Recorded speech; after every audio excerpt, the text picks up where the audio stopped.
আমি কিন্তু সবসময় টিফিনটা ওদের ঘুম থেকে ওঠার আগেই বানিয়ে নিই, তারপরে গিয়ে ওদের আমি ঘুম থেকে তুলি, কারণ অ্যাকচুয়ালি ওরা ঘুমোতে ঘুমোতে অনেকটা লেট হয়ে যায়।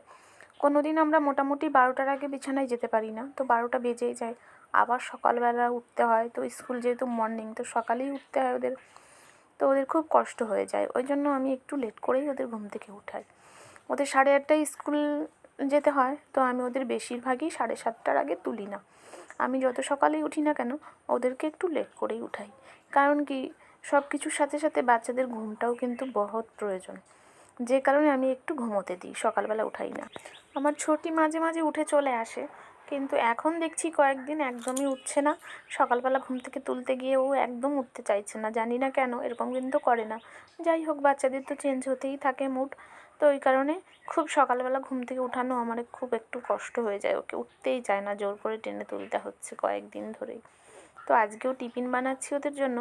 তার টিফিনটা আমি যেহেতু তোমাদের সঙ্গে রোজই একটু একটু করে শেয়ার করছি, তো ভাবলাম আজকের টিফিনটাও তোমাদের সঙ্গে একটু শেয়ার করি। এটা কিন্তু খুব পছন্দের একটা টিফিন।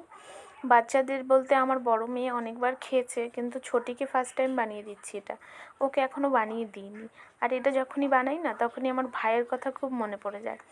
যখন ভাই পাঞ্জাবে গেছিলো ঘুরতে, তখন এটা খুব বানাতাম, আর ওর খুব পছন্দ হতো। তবে এটা সবসময় বলতো, দিদি চাটনির সঙ্গে নয়, সাম্বারের সঙ্গেই খুব ভালো লাগে। সাম্বার বানাতো, ওই জন্য সাম্বারের সঙ্গেই ভালো লাগে। তো তখন তো সাম্বার করতাম, তো আজকে আর সাম্বার করবো না, যেহেতু তাড়াতাড়ি টিফিনে বানিয়ে দেবো, তো ভেবেছি একটু চাটনি করে দিই। আর এই যে বড়াটা, ডালটা রাতেই ভিজিয়ে রেখেছিলাম, তারপর সুন্দর একটু পেস্ট বানিয়ে নিয়েছি, সঙ্গে কারি পাতা দিয়ে দিয়েছি, হালকা পেঁয়াজ দিয়ে দিয়েছি। তোমাদের ইচ্ছা মতো দিতে পারো তোমরা, আরও লঙ্কা টঙ্কা দিতে পারো, কিন্তু বাচ্চা খাবে সেই কারণে আমি লঙ্কাটা দিলাম না, লঙ্কা ছাড়াই দিলাম। দেখো, ঢালতে গিয়ে আবার নিচে পড়ে গেল, প্লেটটা ছোট হয়ে গেছে।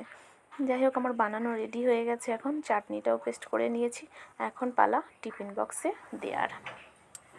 তো জানি না ছোটি কী বলবে, কারণ ও তো খায়নি এখনও। কারণ ও হওয়ার পরে ওকে মানে স্কুলে যাওয়ার পর থেকে এখনও বানিয়ে দিইনি। অন্য অন্য কিছু দিই ওর পছন্দের জিনিসগুলো, কিন্তু এটা এখনও দিইনি। তো এটা একটু মনে মনে ভাবছি ও খাবে কি খাবে না। কিন্তু হ্যাঁ, সোনাকে নিয়ে চিন্তা নেই, ও খেয়ে নেবে, আমি জানি ওর খুব পছন্দের খাবার এটা একটা।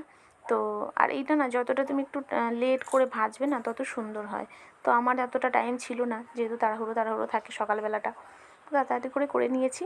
আর এই যে সোনাকে একটু বেশি করে দিয়ে দিলাম, আর ছোটিকে একটু কমই দিয়েছি, যেহেতু খাবে কিনা আমার একটু চিন্তা হচ্ছে, তো সেই কারণে। আর সকালবেলা যেহেতু ভাত খাইয়ে দিই, তো সেই কারণে আমার অতটা আর টেনশন থাকে না। যাই হোক, দুটো একটু ভাত খেয়ে যায়, আর কিছুটা টাইম ওর তো 12:30টায় ছুটি হয়ে যায়, ও চলে আসে ঘরে। তো ওকে ঘরে নিয়ে আসি ওই